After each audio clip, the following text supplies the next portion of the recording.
You've been told your whole life to be nice. Be the good guy, and nobody told you the price. Being nice has a cost, and most men only realize it when it's already too late. If you're the kind of man who avoids conflict, explains himself too much, gives second chances, and tries to be fair with everyone, this video is going to offend you. Because by the end of this video, you'll understand why the men who are always nice are the first ones ignored, used, and replaced. You were taught that kindness builds loyalty, that fairness earns respect, that being agreeable makes people value you. Being nice feels safe, it feels like the right thing to do, and it might be the most expensive mistake you will ever make. Machiavelli warned against this centuries ago. Not because kindness is evil, but because unprotected kindness is weakness, and weakness is always exploited. When you are always agreeable, people stop fearing consequences. When there is no fear, there is no respect. And when there is no respect, kindness becomes a weakness. Machiavelli understood this about human nature. He didn't romanticize people. He studied them. And his warning was brutal. A ruler who tries to be good at all times will be ruined among those who are not good. That's not cruelty. That's realism. And if you're thinking, but I don't want to be ruthless, good. Neither did Machiavelli. What he warned against was something far more dangerous: being harmless. Because harmless men don't get betrayed loudly. They get drained quietly. And here's the trap. The nicer you are, the more people feel entitled to you, your time, your attention, your forgiveness. And when you finally push back, they act shocked. They call you cold. They say you've changed. No, you stopped bleeding for free. Before we go further, pause for a second. Think about the last time you let something slide. The last time you stayed quiet to keep the peace. Did it bring you peace? Or did it teach people how far they could go with you? Machiavelli observed this pattern clearly. He wrote, in essence, that men are quick to forget benefits, but slow to forget fear. Not because they are evil, but because they are human. And if you misunderstand human nature, you don't become virtuous. You become vulnerable. Let me ask you something uncomfortable. Have you ever noticed how the more understanding you are, the more people push you? The more patient you are, the more they delay respecting you. The more forgiving you are, the more they feel entitled to cross your boundaries. That's not bad luck. That's cause and effect. Here's the harsh truth nobody wants to say out loud. People don't respect what they don't fear losing. They don't value what never pushes back. And they don't protect someone who refuses to protect himself. The world does not reward kindness. It rewards leverage. And every time you choose niceness over self-respect, you quietly hand your leverage away. You think being nice keeps you safe. It doesn't. It makes you predictable. You think being nice earns loyalty? It doesn't. It attracts people who need something from you. You think being nice builds reputation? It does. The wrong one, Machiavelli warned. Not in soft words, not in motivational quotes. He warned that people do not respect goodness unless it comes with the ability to do harm. In The Prince, the message is clear. A man who is only good becomes prey among wolves. And look around. You've seen it happen. The guy who always helps, always listens, always forgives, always explains himself. Where is he now? Underappreciated and confused why life keeps stepping on him. Let me paint you a scene. You say yes when you want to say no. You stay quiet when you should speak. You tolerate disrespect to keep the peace. And slowly, something shifts. People interrupt you. People push boundaries. People assume access to your time, your energy, your effort. Not because they're evil, but because you made it easy.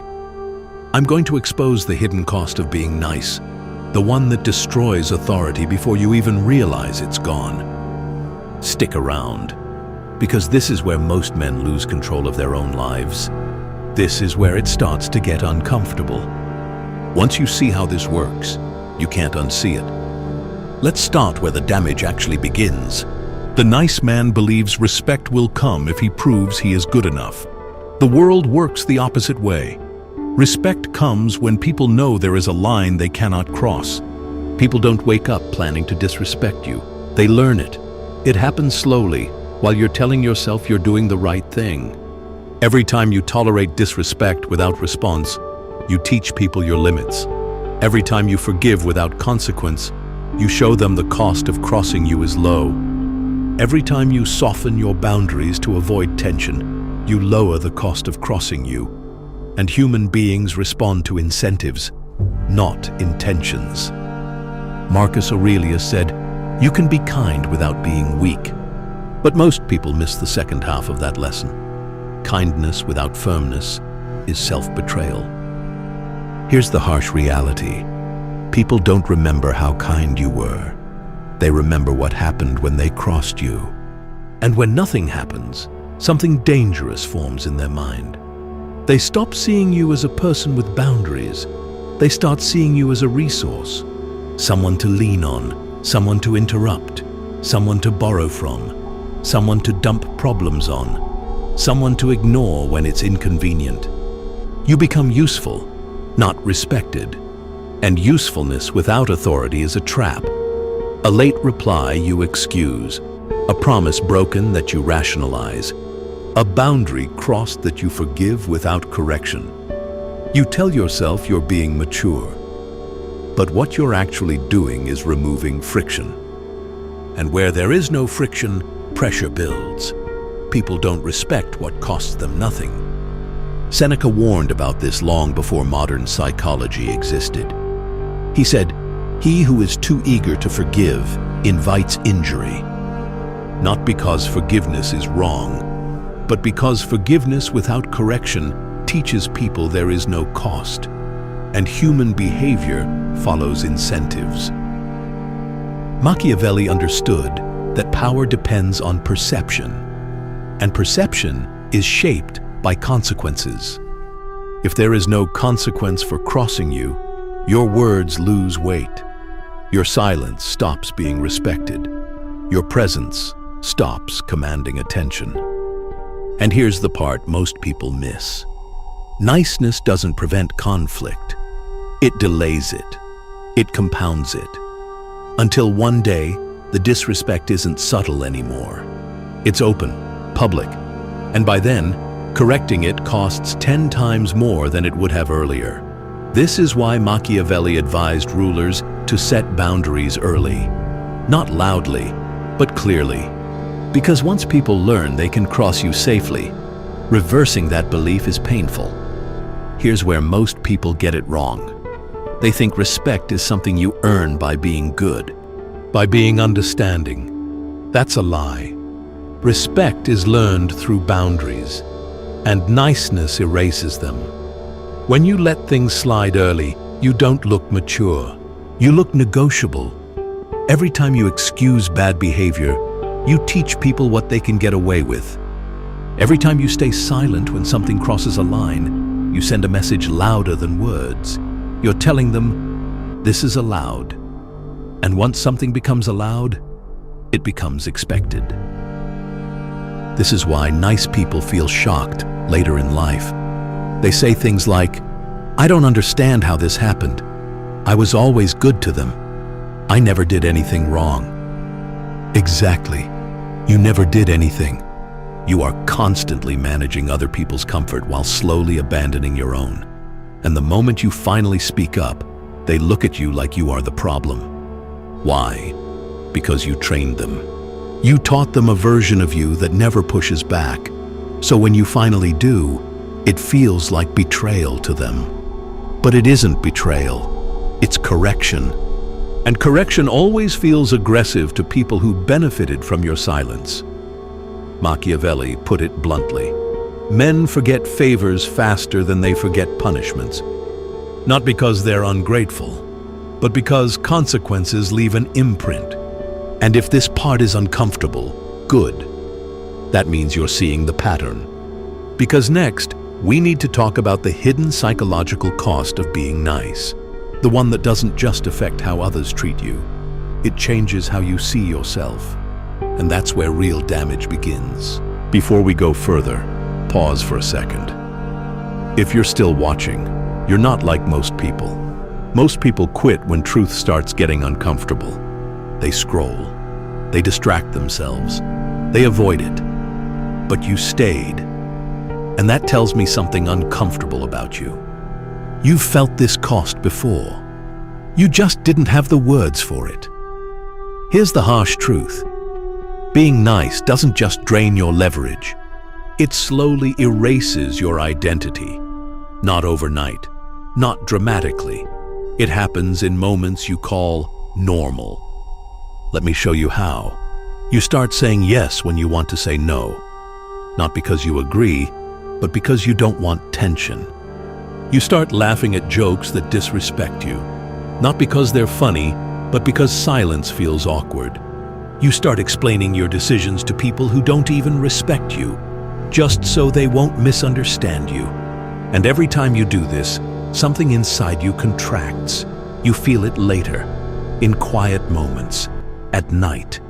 That irritation, that sense you're being pulled in directions you never chose. And that's the dangerous part. Marcus Aurelius warned, the soul becomes dyed with the color of its thoughts. If your thoughts are always, let it go, don't cause trouble. Then over time, your soul becomes quiet, small, tired. How many times have you felt resentment but smiled anyway? How many times did you say no worries when there were worries? Niceness doesn't remove conflict. It internalizes it. And internal conflict is far more destructive than external confrontation. Nice people don't get protected. They get tested over and over until something breaks. And here's the most painful part. People will tell you they like you, but they won't follow you. They won't fear disappointing you. They won't hesitate to cross you. You become liked, but ineffective. Comfortable, but forgettable. And if you're honest, deep down, you already feel this. That quiet frustration, that sense of being overlooked, that feeling of giving more than you receive. This is the cost no one talks about. Now stop, think. When was the last time you felt drained after being helpful? When was the last time you replayed a conversation in your head thinking, I should have said something? That's not overthinking. That's self-betrayal catching up. Seneca said, no man is crushed by misfortune unless he has first been deceived by prosperity. Niceness feels safe. It feels moral. Until you realize it cost you your voice. And here's the gut punch. People don't remember what you sacrificed for them. They remember what you refused to tolerate. That's where respect lives. If this hit harder than you expected, type this quietly in the comments. I've been shrinking myself. What I'm about to say is uncomfortable, but it explains patterns you've felt and never fully understood. People stop investing in you, not emotionally, not mentally, and it happens without a single argument. Here's why. Human beings are drawn to resistance, to people who require effort to access. Think about work. Who gets promoted? Not the nicest, the most visible. Who gets listened to? Not the most agreeable, the most certain. Who gets followed? Not the kindest, the clearest. Nice men mistake patience for strategy. But patience without pressure is submission. Machiavelli understood this when he warned that men who hesitate appear weak, even when they are capable. The moment you delay asserting yourself, people assume you have nothing to assert. And once that assumption forms, it sticks. Here's a brutal truth. People do not push nice men down. They step over them. Because nothing resists. You become background noise, reliable. Epictetus said, if you want to improve, be content to be thought foolish and stupid. But nice people fear being misunderstood more than being controlled. So they retreat. They go back to old patterns. They smooth things over. They apologize for enforcing standards they should have had all along. And slowly, ambition dies. Not because you lack drive, but because growth requires friction. And niceness avoids friction at all costs. Let me give you a scenario you'll recognize. At first, they chase your attention. They value your time. They listen when you speak. Then they realize something. You'll still be there. No matter how late they reply, no matter how little effort they give, no matter how often they disappoint you. So they relax. And when people relax around you, attraction dies.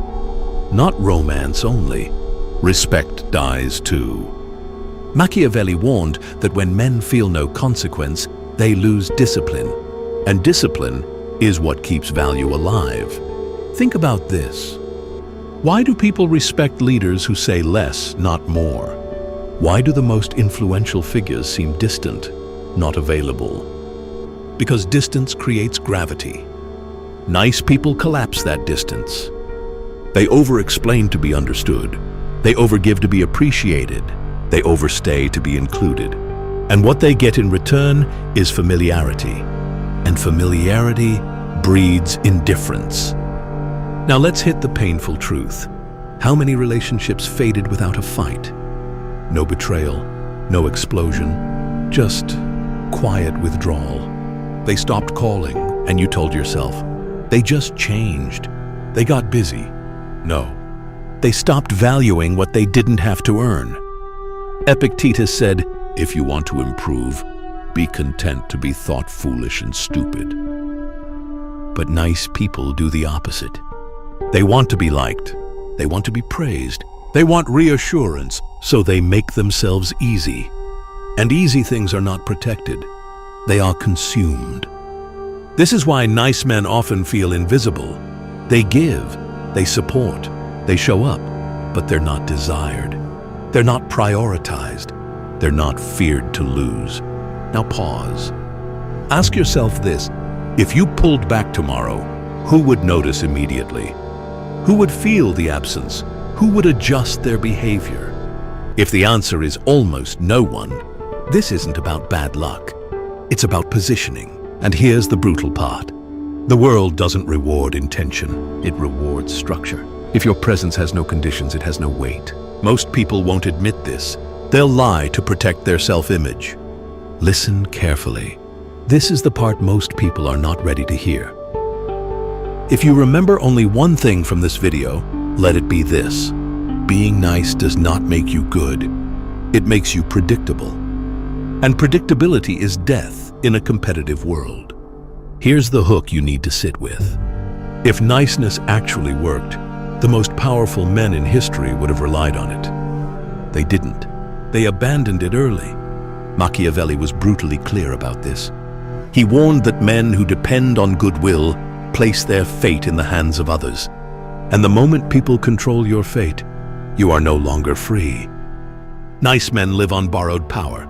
They rely on approval. They rely on reputation. They rely on being seen as harmless. And the second circumstances change, all of that collapses. Let me expose the harsh truth. People don't betray nice men because they're evil. They betray them because they can. Because there's no cost. Because the nice man already taught them forgiveness comes first. Consequence never comes. Powerful men understand something nice men avoid. Respect is not earned through kindness. It is maintained through consequence. Good intentions do not protect you. Being understood does not protect you. Being liked does not protect you. Power protects you. And power does not come from pleasing others. It comes from self-command. Here is what separates powerful men from nice men. Powerful men decide who they are before the world tells them who to be. Nice men let the world shape them through reactions. Powerful men accept being misunderstood. Nice men panic when someone disapproves. Powerful men enforce boundaries without explaining them. Nice men explain themselves into irrelevance. This is the cost you've been paying. Every time you softened your edge to be accepted, you trained people to test you. Every time you chose peace over clarity, you taught others you wouldn't resist. Every time you stayed silent to avoid friction, you signaled that pressure works on you. Machiavelli did not teach cruelty. He taught realism. He understood that the world does not reward innocence. It rewards awareness. And awareness demands one thing. You must be willing to lose approval. Because approval is a leash. The moment you stop needing it, something changes. People listen differently. They hesitate before crossing you. They adjust their behavior around you. Not because you became louder, but because you became firm. Marcus Aurelius wrote, "Respect yourself enough to walk away from anything that no longer serves you." Nice men stay, powerful men leave. Nice men hope to be chosen. Powerful men choose themselves. This is the turning point. You don't become powerful by being rude. You become powerful by being unmovable, calm, clear, unapologetic. Let others misunderstand you. Let them label you. Let them feel uncomfortable. Your job is not to be liked. Your job is to be unbreakable. Now ask yourself one final question. How much of your life have you given away trying to be good when you should have been strong? You don't need to become cold. You don't need to become cruel. But you must stop being harmless. You must stop explaining yourself. Stop shrinking to fit rooms that were never built for you. Stop trading truth for comfort. The world doesn't reward good intentions. It rewards clear boundaries and controlled force. Most men never hear this truth, not because it's hidden, but because it's uncomfortable. They stay nice, they stay quiet, and then they wonder why life keeps passing them by. And now you have a choice. You either keep being easy to manage, or you become someone people think twice about crossing. If this exposed something in you, don't ignore it. Write this in the comments. I'm done being manageable. Share this with someone who keeps choosing approval over respect. It might be the wake-up call they need. Like the video so more men hear this message. Subscribe if you're done being overlooked. See you in the next video.